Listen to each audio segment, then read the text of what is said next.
Jean-Luc Génère et Nadir Amaoui sont là. Bonjour messieurs. Jean-Luc Génère, infatigable homme de théâtre, auteur, metteur en scène, comédien, critique aussi pour le Figaro Magazine, pour Valeurs Actuelles, critique redouté et redoutable, nous le connaissons bien. Et puis Nadir Amaoui, blogueur, un peu attaché de presse aussi, pas encore comédien, mais sait-on jamais, ça pourrait arriver. On sait jamais. Enfin bref, vous avez tous les deux la passion. Nous partageons tous les trois la même passion pour le théâtre. Alors aujourd'hui, nous recevons Julien Delpech et Alexandre Foulon, auteurs de la pièce, et Charlotte Mazeneff, son metteur en scène. La première parisienne a eu lieu hier à la Comédie Bastille et la pièce s'appelle Les Téméraires et c'est rudement bien. Alors il y a 7 comédiens sur scène qui interprètent 30 personnages et qui donnent à rire au milieu de la haine, et on a des grands moments de rire, de joie aussi, de complicité, et puis des moments d'émotion. Il y a un moment particulièrement d'émotion, nous allons en reparler avec vous Charlotte Mazeneff parce que c'est vous qui l'avez parfaitement orchestré. Nous sommes en 1894, c'est l'affaire Dreyfus qui divise la France, on est en plein succès littéraire et contre l'avis de son éditeur, Zola enquête sur le cas Dreyfus. Et puis, depuis son studio de cinéma, on a Méliès qui, lui, s'engage à dénoncer un mensonge d'État. Alors, malgré les menaces soutenues par leurs femmes, l'un écrit l'article le plus connu de l'histoire, J'accuse, et l'autre réalise le premier film censuré du monde. 2 hommes, 2 médias finalement, Zola et la presse, Méliès et le cinéma. Ces 2 aventures en parallèle, c'est ce qui donne ces Téméraires. Mais alors, comment vous est venu de parler de cinéma et de parler de presse au théâtre? J'ai découvert lors d'une conférence Julien que Delpech. Zola était probablement mort assassiné. Oui. Et à ce moment-là, en lisant des biographies, on se rend compte que c'est sûrement à cause de J'accuse et de l'engagement dans l'affaire Dreyfus. Et le parallèle avec le cinéma est venu en travaillant avec Alexandre Foulon, où en faisant des recherches, on s'est rendu compte qu'il avait fait le premier film qui a inspiré le genre du documentaire. Et on s'est dit que c'était le moyen parfait pour raconter l'affaire Dreyfus par un biais pédagogique. C'est ça, et assez léger, puisque l'idée c'était de passer par les répétitions de ce film, Oui. les comédiens qui répètent. Ça nous permet de donner toutes les informations sur l'affaire Dreyfus, car les plus jeunes ne connaissent pas forcément tous les détails de l'affaire Dreyfus, et ainsi pouvoir s'adresser à tout le monde dans la salle, aux plus jeunes comme aux plus âgés, mais d'une manière légère, donnant les infos de manière légère, et en parallèle, du coup, montrer la puissance de l'engagement de Zola à travers son fameux J'accuse. Oui, mais alors, l'affaire Dreyfus, tout le monde la connaît, et de la mettre en scène, c'est plus du théâtre, c'est comme la pièce de Caron, on a le bon et on a le méchant, on sait que le bon, c'est Zola, et que ça se termine comme ça, donc il n'y a pas de conflit, donc il n'y a pas de théâtre. Mais vous avez réussi non seulement à créer un conflit, à créer du théâtre, et Charlotte Mazeneff à en faire un spectacle. Alors moi, j'ai mis en scène cette pièce, et c'est vrai que ce qui m'a attirée à la lecture, c'est exactement ça, c'est-à-dire le parallèle entre l'émotion poignante qu'on peut avoir quand on suit le trajet de Zola et un homme, Méliès, qui va également à sa manière dénoncer cette affaire Dreyfus, mais avec son côté un peu, on dirait à la Terry Gilliam ou Tim Burton, c'est-à-dire avec son côté complètement avant-gardiste, fou. Et du coup, c'est vrai que théâtralement parlant, ça nous amène la possibilité, en tant que metteur en scène, et c'est ça que j'ai adoré, d'amener de la folie là où on s'y attend pas. Et donc, on raconte l'affaire Dreyfus, mais de manière... En fait, c'est pas l'affaire Dreyfus. C'est pas l'affaire Dreyfus, c'est l'affaire Dreyfus. L'histoire est en marche, elle ne s'arrêtera pas. Mais c'est pas Alfred Dreyfus, parce que c'est un con comme tout le monde. Non, mais on en fait un saint laïque. Mais c'était un type qui avait son caractère, qui était pas très très sympathique, qui était même assez antipathique. C'est la raison pour laquelle il va se prendre tout le monde dans la gueule. Et alors ensuite, il va y avoir l'horrible tension, l'antisémitisme et tout le tralala qui vont être épouvantables. Et ce que veut Zola, c'est la vérité. Et vous savez, lorsqu'il reviendra de l'île du diable, Dreyfus, il y aura un dîner chez Zola avec Alexandrine Zola, Dreyfus, Madame Dreyfus et Clémenceau. Et à la fin du dîner, Clémenceau va dire « Mais c'est qui ce con ?» Et Zola va répondre « Je le connaissais pas. » Mais il fallait se battre pour la vérité. Et c'est ce qu'on voit dans votre spectacle. C'est-à-dire qu'on ne juge pas, ni en bien ni en mal, le capitaine Dreyfus. On juge cette machine infernale qui fait qu'un innocent va être condamné, et cette machine qui va repartir à rebours avec un cinéaste et un auteur. C'est la force de votre spectacle, à mon avis. C'était ce que vous vouliez. Une des phrases de Zola. Oui. Non, c'est exactement ça. C'est-à-dire qu'une des phrases de Zola qui est dit dans la pièce, il dit « Je n'ai qu'une passion, celle de la lumière. Ouais. » Donc, et en parallèle, tout Méliès, c'est du cinéma, c'est de la lumière. Donc, comment on fait de la lumière ? Avec du cinéma, et en s'engageant aussi pour une certaine vérité, pour dénoncer comment dirais-je, une injustice. Une injustice, une machination organisée par l'état-major. L'affaire Dreyfus, c'est vraiment l'histoire de n'importe quel innocent qu'on accuse. Ouais.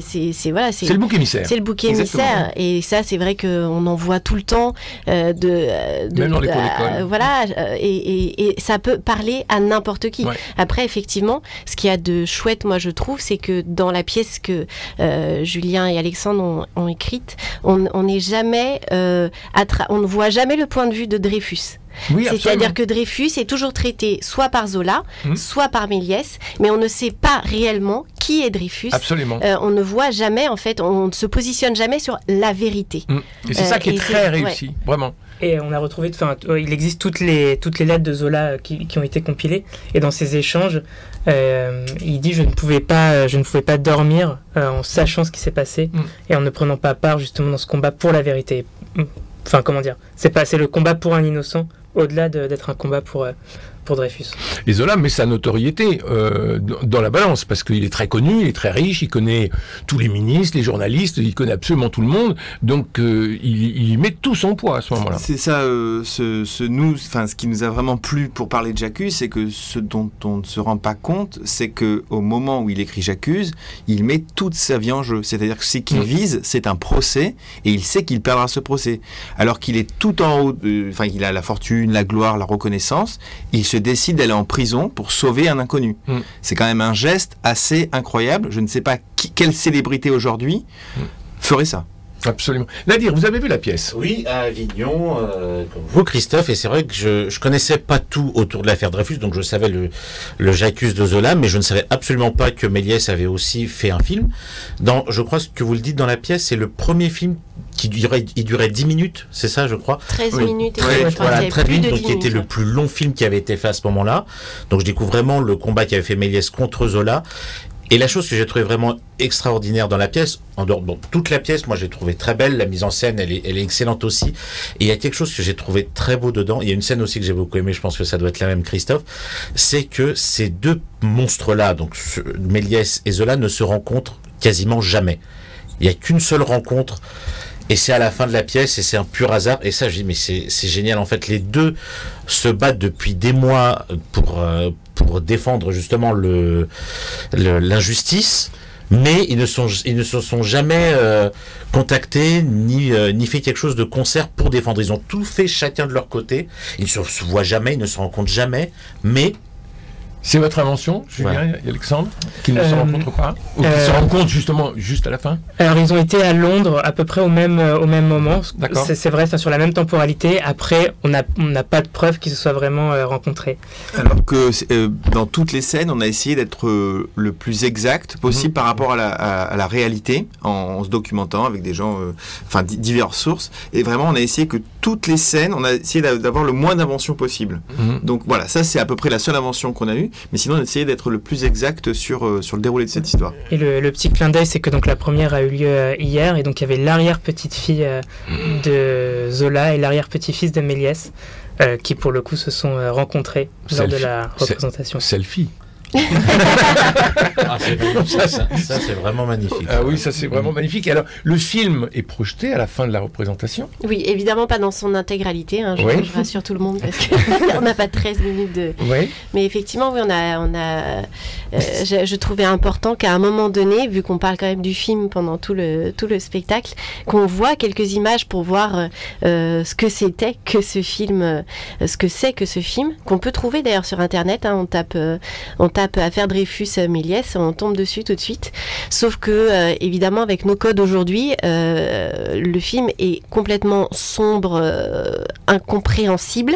Et si on n'a pas un petit peu les tenants et les aboutissants de l'affaire Dreyfus, je pense qu'on comprend, mais vraiment à rien du tout au film. Donc en fait, toute la pièce, c'est l'explication du film. Non, mais ce que je trouvais de chouette, parce que la costumière a fait vraiment des très très beaux costumes, Corinne Rossi, et elle s'est appuyée sur le film. Et c'est vrai que donc on voit les répétitions et le tournage de certaines séquences, et quand on voit le film apparaître, on reconnaît certains des costumes qui ont été utilisés pendant les répétitions. Et en fait, je ne sais pas à quel endroit ça se situe, mais je sais que ça provoque une émotion chez le spectateur. Ah ben oui, il y a une cohérence. Ouais. Alors, il y a cette grande émotion, et puis il y a une émotion, enfin, je ne veux pas tout dévoiler, mais au moment où l'Aurore publie J'accuse, oui. Là, il y a quelque chose de très visuel sur scène. Oui. Moi, je vous en parle, j'en ai encore la poule. C'est la même scène, donc on est d'accord. C'est la même scène, c'est exactement la même scène à laquelle je pensais. Ouais. Et tous les spectateurs vous ont dit la même chose, j'imagine. Oui, en général, ouais, on sent qu'à ce moment-là, il y a quand même, c'est un peu le... C'est le clou du spectacle. Ouais, on sent qu'il y a un gros silence derrière. Alors, soit ça provoque des applaudissements, soit au contraire, il y a une forme de sidération. De sidération, ouais.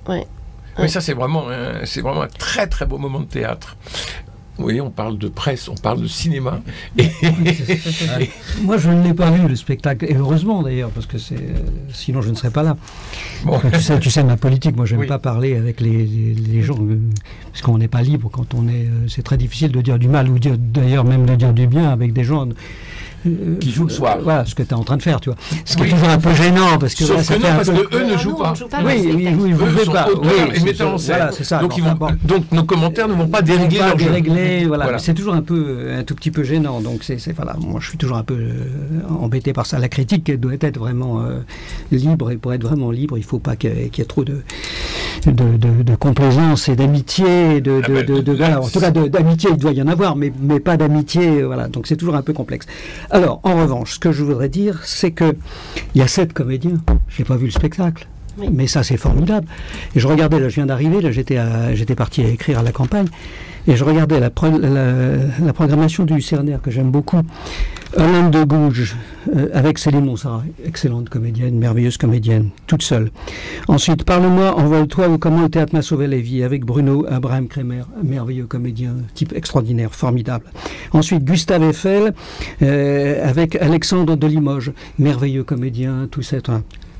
Vous avez bien compris qu'ils sont solos. Hein. Oui. Ensuite, Kessel, voilà, avec Franck Dexmet, Kessel, tout seul. Hein. Ensuite, vous avez Mes chers enfants avec Annie Dupéret. Personne ne va dire du mal d'Annie Dupéret comme comédienne. Et ensuite, vous avez La contrebasse avec Jean-Jacques Vanier. C'est tout drôle, mais peu importe. C'est une pièce à un personnage. C'est pas un seul en scène. Oui, mais ce ne sont. C'est une pièce à un personnage. C'est un énorme problème à Paris aujourd'hui. Et La contrebasse avec. Et là, je ne te cite que la programmation du Lucernaire. Il n'y a maintenant quasiment plus que ça. Des spectacles avec un comédien, pour des raisons qui sont économiques, et ça devient extrêmement dangereux, extrêmement grave pour le théâtre. Il y a quelque chose qui est vraiment à faire. C'est pour ça que je salue, j'ai pas vu le spectacle, mais on a envie de le défendre, ne serait-ce qu'à cause de ça. Ne serait-ce qu'à cause de ça. Alors ensuite, les biopics...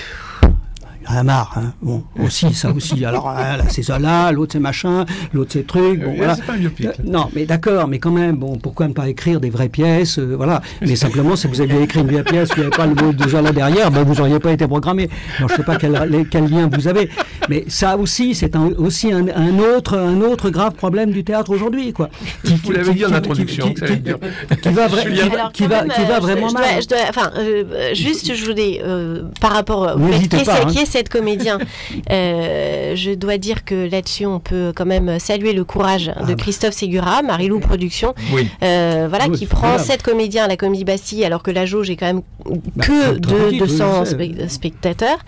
Et après, le Grenier de Babouchka qui coproduit, qui est donc notre compagnie à Jean-Philippe Daguerre et moi, c'est vraiment notre laïus. De toute façon, on fait 7 comédiens, j'ai presque envie de dire, c'est le minimum qu'on fait. Mais je sais très bien. Et moi, c'est vrai que j'adore, alors pour le coup, je parle en tant que comédienne et en tant que metteur en scène, j'adore quand il y a du monde sur le plateau. Je trouve que voilà, c'est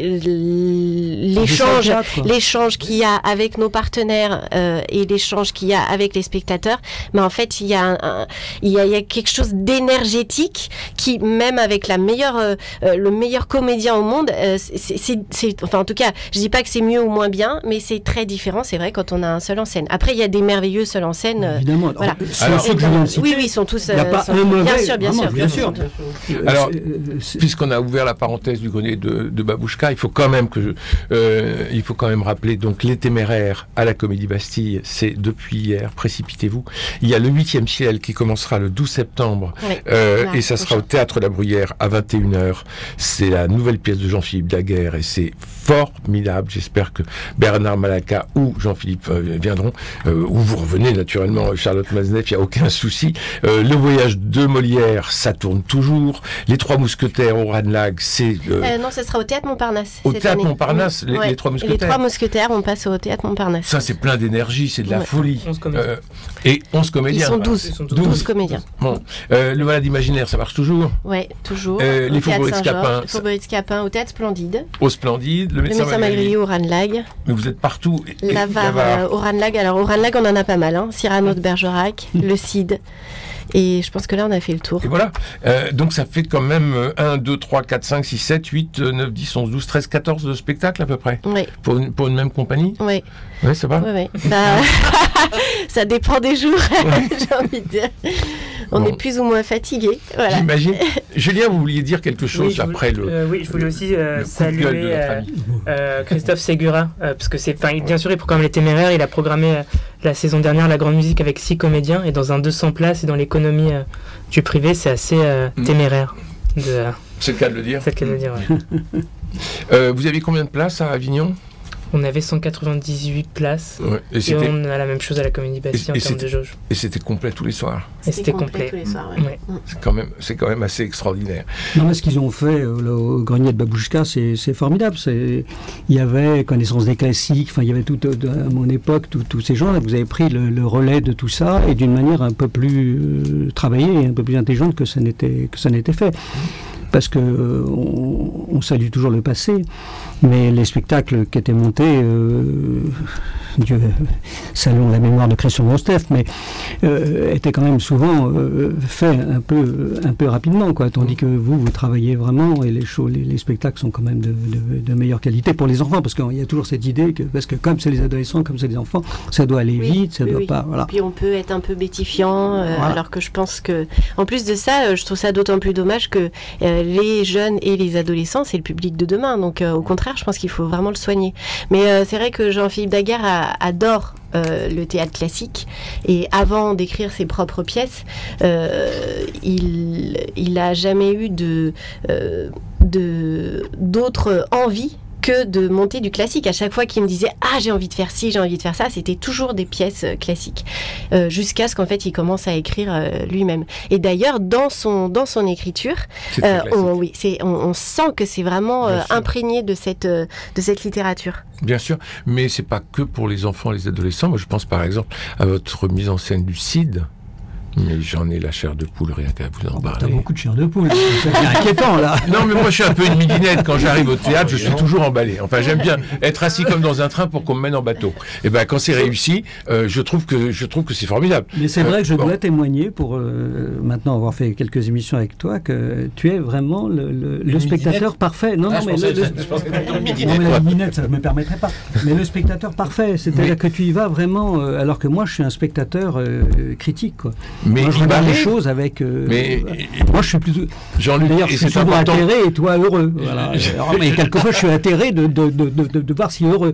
Mais le spectacle. Mais moi, je vois que des choses qui me paraissent. Mais Jean-Luc, il faut le dire pour les nouveaux auditeurs qui nous écoutent, il m'arrive aussi de.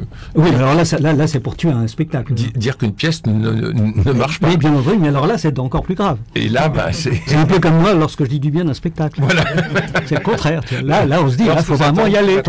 Là, faut vraiment pas y aller. Quoi. Voilà, donc on est... Alexandre Foulon et Julien Delpech, à quel moment vous avez eu, dans l'écriture de la pièce, quelle a été pour vous la plus grande difficulté ?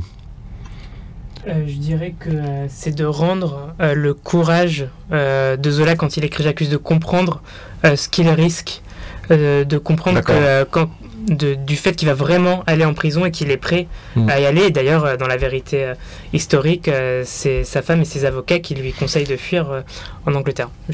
Il y a ça, et il y a aussi, parce que comme il y a 7 comédiens, mais il y a 30 personnages. Donc il y a des personnages qui n'ont pas beaucoup de répliques. Ouais. Et on sait que pour les comédiens, c'est important que même un personnage qui dit 3 répliques, il ne faut pas qu'il vienne pour dire 3 répliques, il faut que ce soit chargé. Donc même sur des petits personnages, il faut quand même trouver les bons adjectifs qui vont permettre aux comédiens la bonne phrase, la bonne formulation, qui vont donner envie de descendre, que ce soit pas bon, il y a Zola, puis les autres ils font les guignols. Non, il faut que chaque fois qu'ils rentrent, ils aient quelque chose à défendre, même si c'est pour 3 répliques. C'est très choral d'ailleurs. Oui. Et ça, c'est très important pour pas perdre, parce que si après, pendant 5 minutes, il n'y a que des petits rôles qui défilent où il se passe rien, bah, le spectacle, il retombe, quoi. Bien sûr. Et vous avez une vraie admiration pour Zola ? Son courage, moi je connaissais, c'est en fouillant et tout ça.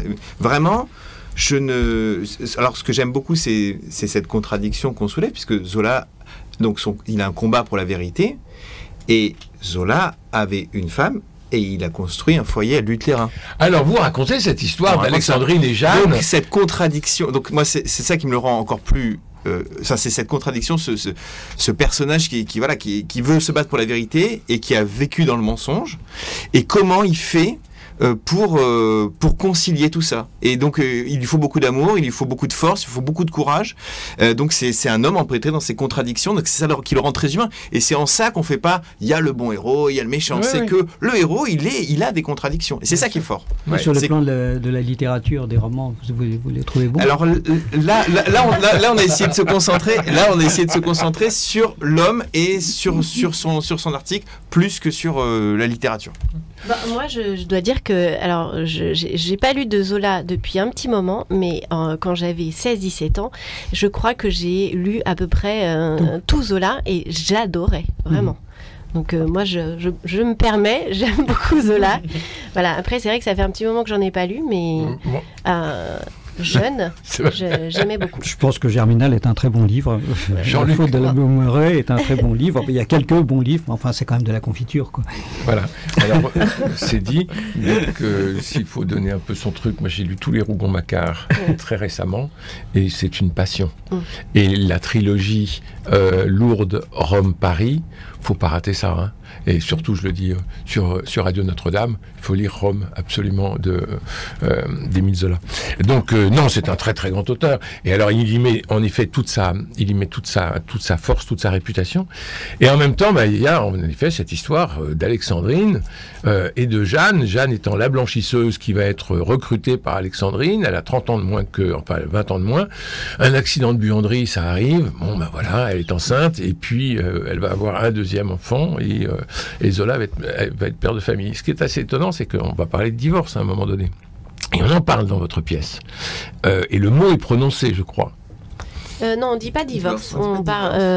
Non. Mais on dit que le couple ne se reverra plus. On parle de ça. Ils peuvent se séparer. Bon, il y a tellement de pognon que Alexandrine, elle a plutôt intérêt à rester. Hein.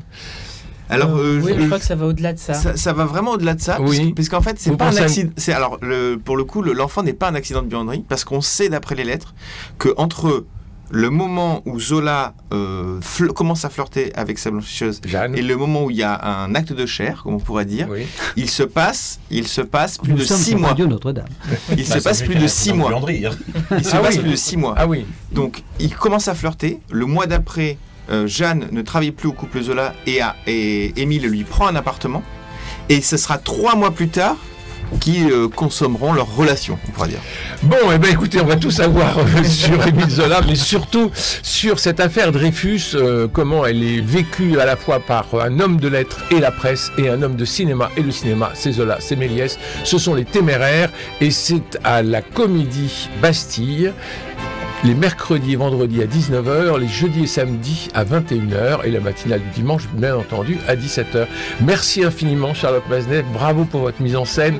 Bravo, Julien Delpech et Alexandre Foulon. Vite fait les comédiens. Comment ? Vite fait les comédiens. Oui, Romain Lagarde, Stéphane Dauche, Thibaut Saumin, Arnaud Alain, Sandrine Seby, Barbara Lambalet et Armance Galpin. Et ben moi de mon côté, je remercie Cédric Cobat pour la réalisation, Philippe Malpeuch pour le générique, François Dieudonné pour l'organisation des studios, Louis-Marie Picard et Camille Meyer qui vous permettent de réécouter l'émission en podcast et de la rediffuser. Aussi sur l'application d'ailleurs Radio Notre-Dame, ce qui vous permet de vous avoir dans la poche, ce qui est pratique. Alors lundi, nous nous retrouvons autour des expositions à voir. D'ici là, je vous souhaite un très très bon week-end. Prenez soin de vous et des autres et je vous embrasse. Nadir et Jean-Luc, à la semaine prochaine. À la semaine prochaine.